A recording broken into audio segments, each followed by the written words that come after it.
पोलोइब लोयरतुना मयाम अदु मागी मागी मयुमदा हनक्री Bimola लैखिदबगी थंबाल अदुदि यामना नुंगाइजदि मयुम यौरगला फाउबा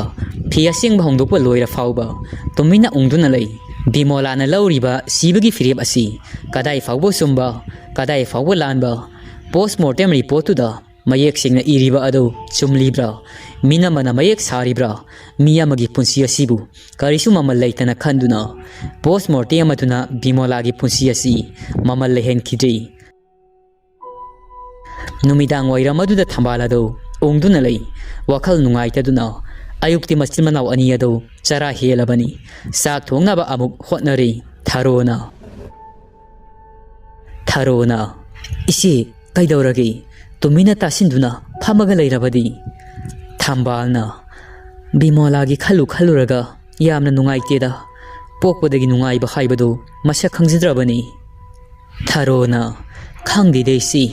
मियोइबा अखोइगी लाइबक्सी ngasi hayeng kari nongdambani haibado tambanga manati isi bimulado mapok asimagi amuk hana uba phanglaroi ko thambalna phanglaroi siraba haibasi loirabani asumna masil manaw aniyado wari sanana numidanga duda chak thongduna sari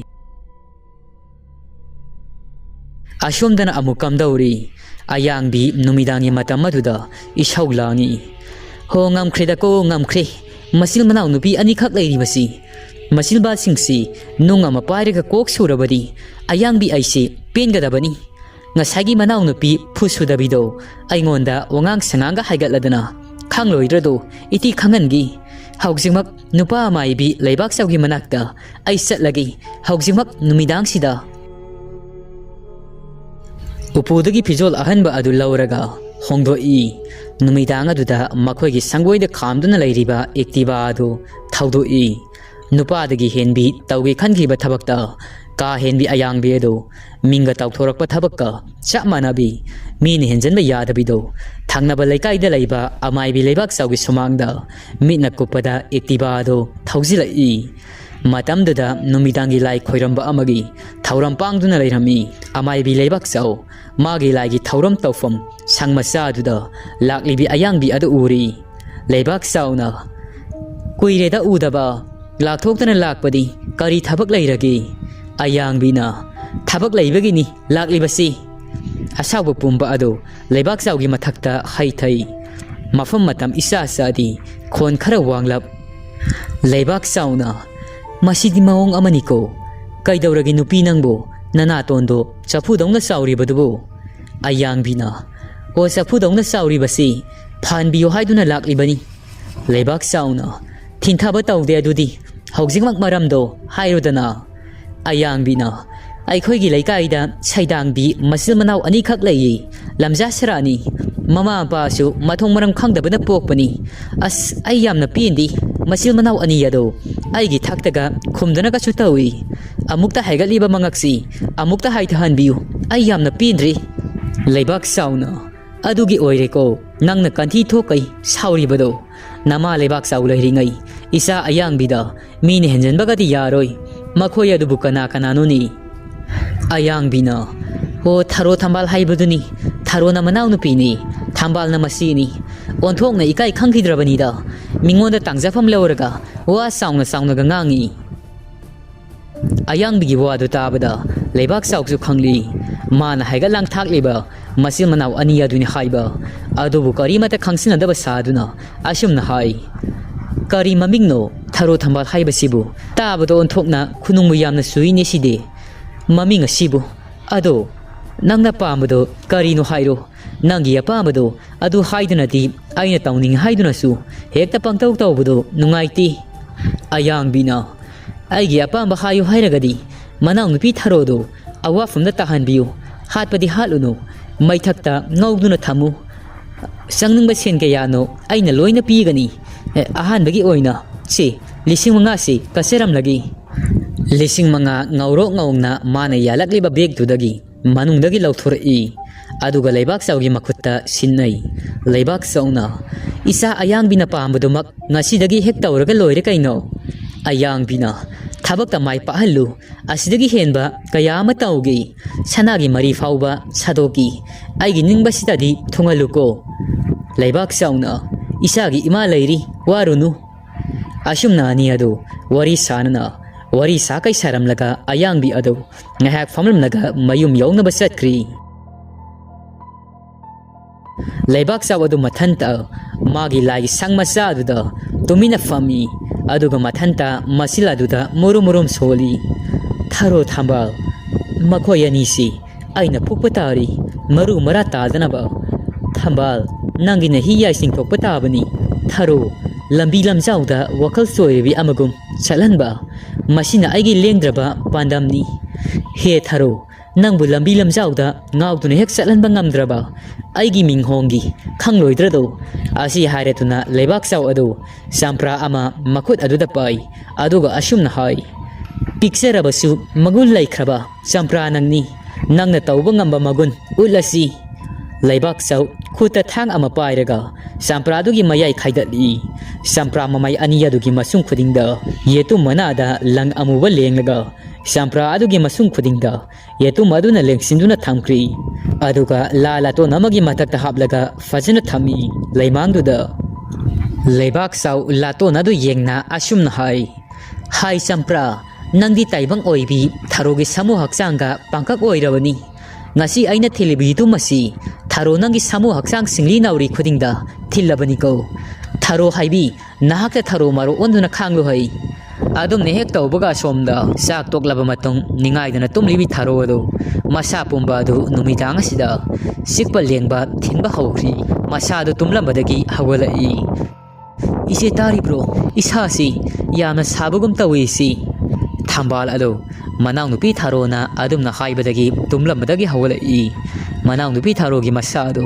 marang na tawramliba ado thambal manang nupi gi phibam adu ubada nungaitaba kaya amasu phaujai haifam khangde ma oina masado mahaki masada thokpagum wazaribani masado hagajaba amasu yauri tharona isi ai isa manungsi ꯆꯥꯛꯄꯒꯨꯝ ꯇꯧꯔꯤ ꯏꯆꯦ ꯑꯩ ꯏꯔꯨ ꯑꯃꯨꯛꯇ ꯂꯨꯖꯔꯨꯈꯤꯒꯦ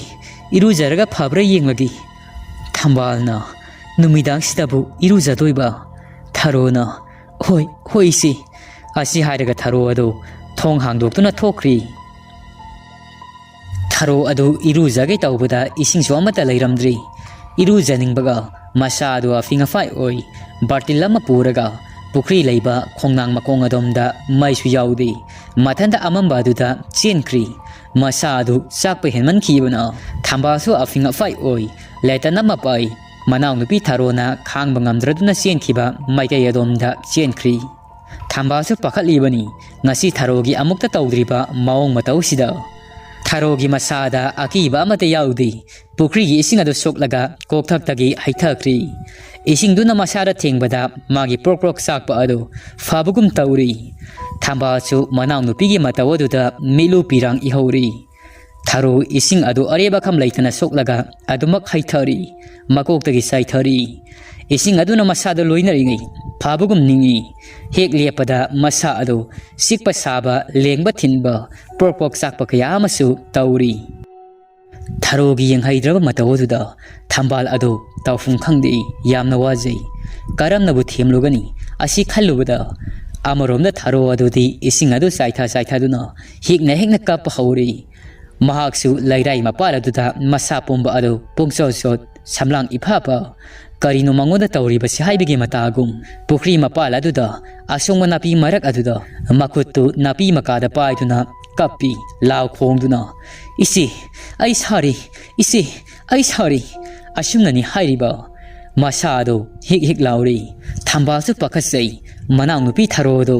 मसादो हेना अनाबा अम ओइरद्रा खल्लुबदा अदुबु थरोदो असाबदुना खांगबा ngamdraduna Lairai मपालदुदगी Pukhri मनुंग अदुदा सोंगथख्री मागी मिटमांग मक्तेदा मनाव नुपी थरोदी इरोइबजु हाइसदे अदुबु थरोदी महाक इरोइबा हाइते हाइबदु काउक्री मागी मैसाक अदु कोकनबा होटनबदा थंबासु करीमता हाइबा नंगहौदे इसिंग मनुंग अदुदा Iraq नखरी थारो अदु थंबाल मनाव नुपी थारोना इराक नबा उबदा मनाव नुपी थारो अदु कन्नबा पुखरी अदुदा चोंगतै कन्नबा होत ऐ अदुमना मसेना मनाव नुपी अदु kana bahotnari ngai pokri do gi kasil makharom thangbada nupi macha magi makok ama jara jara ising manung dagi likhalak liba ado nupi macha duna irak naribi tharo ado magi thawai mirela do lauragi khankri adubo adumna fawalak padangai manang nupi tharo do masina lairai tamna mathwai kanduna pukhatkri lai nupi fatabi thawai ado Meerel singba nanghaudri thambal lairai mapala duda wakal tadribi manang nupi tharo ado yengna kapi tharo di utup tabugum lairai mapala duda ising irak narobagi wakal tadana laikri thambal na manang nupi tharo ado lakna jai taibang wakal lakna ba makhong makut adonoi masada yauri bai ising ado lauthokna ba kana hotnai tharo kongna thambal ado angau bi amagum hikna kapi isigi tharo isibu kari oirasigi isigidi nang khaktani nangna wakal tadrabadi isidi kari oiragani isigidi nang natana kanamata laiti thambal adu manang nupi tharo na wakal tadana utup tabugum tadun laibadu uraga kapsa banatana upai laiti adubu yamna kana hotnaraba matung ngai haki matung yamna tapna wakal lai tharo gi masado hakachaba chikpa sarambado pokri adu song tharo badagi loina mak fakri pokri duda lai afabasu lairibani lai fatabasu lai fatabaduna tharo gi thawai mireladu laugi hotnarakpada masil manau ani adu gi thawai mireladu khun konba lai atuna masil manau ani gi mateng pangkhri fatabana henjilakpa misang sanga kanasu lairaktrabada matamasida asumbagidi lai haibado makhoi ani adu taibang mina nungsidrabasu khun konba lai aduna di pidat padalaba masil manau ani asi nungsibiribani thambal manau nupi tharo bu samduna saugattuna makuta laten pai mayum yaunaba purakli tharo thambal masil manau ani adu mafia singba hongdoktuna punna famung aduda tumba sangkri thambal so ahinga do tumthaba yade manau nupi tharo adudi warubuga karika adumak tumthakri thambal molang adu pidana pungso soli ngasi gi mikop asida manau nupi tharo gi punsi asi amok hana uba fanglamdabasu yaribani somdana ahingi matamduda leiwatinga tawribani haiduna tawriba leibak saw adu masada phawri mana tawriba hikap likap adu tharo gi masada khara tengba lamlaga amuk hana tengbang khidri haibado tharo da tengbang je khallubada sauningmana masado khoidau theli oho tharo ibima nangonda leiwa tawbasidi mangam sanri nangisi aina sum khanbada nangsu leiwatin wa khairamgada mali natragana nangi oja guru leiba sala nangi ngakthok ngaksing tawnaba soidriko aina singnari basi soidri aina ngasai tawribado tharibado yamna kanba leiwa amani adubu nangna irai laina aigi khotage nanthokhiba ngamba haibasi loirabani ai nangbu ngaktaba ngamdi tharoi bima leibak saw yamna sauningami tharoda leiwatin wa sangdrabaduda mathang amuk kaidobo yabage haibadu wakal zakhalli pikraba champra masa asina oiba yadrabadina atopa ama tauba tari masina aroiba natti mathang mayam amasu sandokna tauba yari tharo nangisu ngasina sayawniko amaromda pukri adu laikon pukri ni khuladugi lai afabasu fatabasu anigi sanafamni karigumbada pukri asida lamlai maheloi taresu sanaribani amuksu pukri asigi manungda lai oiraba lairena masu lairibani thambal samagani palsu hawi pukri sida lairiba lairena si ongnabada tensu laisu daba yamna faba lairena mani laigi matik silmani pukri asida khulai kai asida lairiba miyamgi saban thabam khayom lakpam su oiribani ngasai wai ising aduda tharona song thabadu lairen ge mathada tharona khaw narubaduna masada lairamba ana ek pomba adu loinamak kokpangam khibani laiji irolungda laiba lairena sina tharogi masada lairamba ana ek pomba adu loinamak kokhankri adubu fataba amai bilebak so mana fana khang hai haiduna su laiji irolungda